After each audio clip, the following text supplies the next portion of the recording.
Good morning, good afternoon, good evening, and good night, ladies and gentlemen, boys and girls, and everybody around the world. My name is Nuri, also known as Mister.Ri, and today is my very first live stream. It is 6 o'clock on the dot in the morning in the UK. It's cold, it's dark, and I'm keeping myself warm. So, for my very first live stream, I want to talk about not fitness, but something more related and very important, close to my heart, and it is about masculinity or modern masculinity. So, while much of the conversation around masculinity focuses on mental and emotional traits, physical health remains an undeniable pillar. In media and popular culture, men are frequently portrayed as inept or aggressive, rarely striking a balance between competence and compassion. So, in my own personal experience in the past, I have found these stereotypes like eroding my confidence and leaving me unsure of my place in society.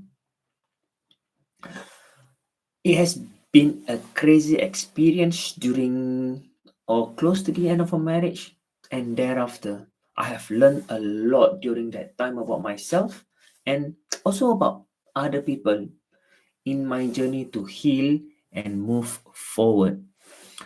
Like from being happy wife, happy life type of husband, I somehow fell into the trap of getting influenced by social media figures in my journey of figuring out why my ex-wife changed, why women change, and so on, something like that.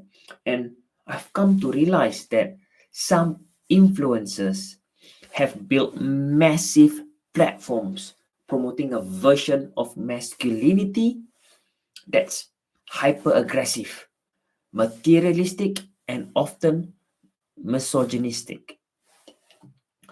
While the rhetoric appears empowering on the surface, it frequently crosses into harmful territory, encouraging men to view relationships and success through a lens of dominance rather than mutual respect.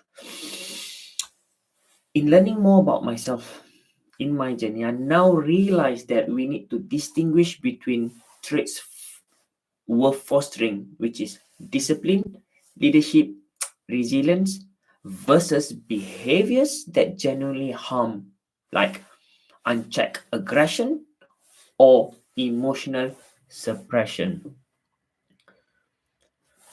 True masculinity is about strength paired with responsibility, leading without dominating, protecting without controlling, achieving without belittling others.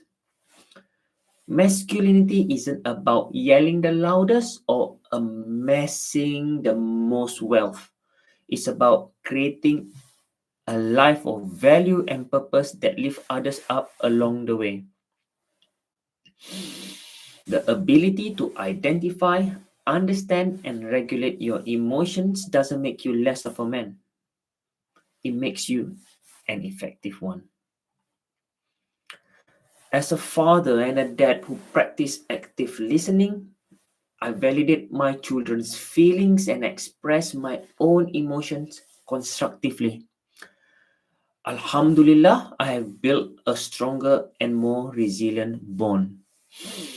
Whereas in my fitness coaching, the benefits are equally profound.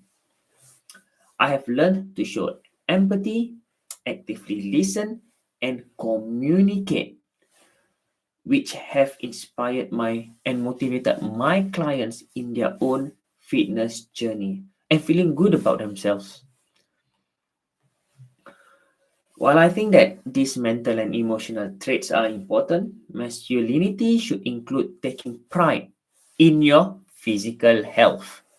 This means scheduling annual checkups like medical checkups, tracking key health metrics like blood pressure, cholesterol, and also addressing small issues before they become life routines. They become life threatening problems. Yeah, from the many people or many men I talk to online and also in real life, I see that many of us neglect preventive care. I was one of them. We neglect regular checkups and consistent fitness routines, all with the excuse of being too busy or even being too tough to need any help. The consequence of ignoring physical health is dire. This is because, firstly, regular exercise sharpens your mind, mental focus, and it also reduces stress and improve overall quality of life, whether you do weightlifting or martial arts or endurance training. Moreover, incorporating like a restorative practice, for example, a yoga, which is what I'm picking up again. I used to have a yoga teacher a couple years back, but she got pregnant and she had a kid, and yeah, I stopped. But now I found another one, and hopefully, inshallah, I will start doing that as well. And we can also incorporate stretching into your routine. And these things like yoga and stretching doesn't diminish masculinity. It enhances it by improving mobility, reducing injury risk, and promoting long-term physical resilience. Therefore, the way men define and embody masculinity sets the tone for future generations. By embracing healthier, more balanced version of masculinity, we can break cycles of toxic behaviors and create a model that serves men and society as a whole. My children, I think our children learn by observing. If you want the next generation of men to value respect, discipline, and empathy, we as fathers, the leaders, and the imams of our family must model those traits consistently. If this has resonated with you, let me know your thoughts in the comments below. Otherwise, see you next time in my live stream.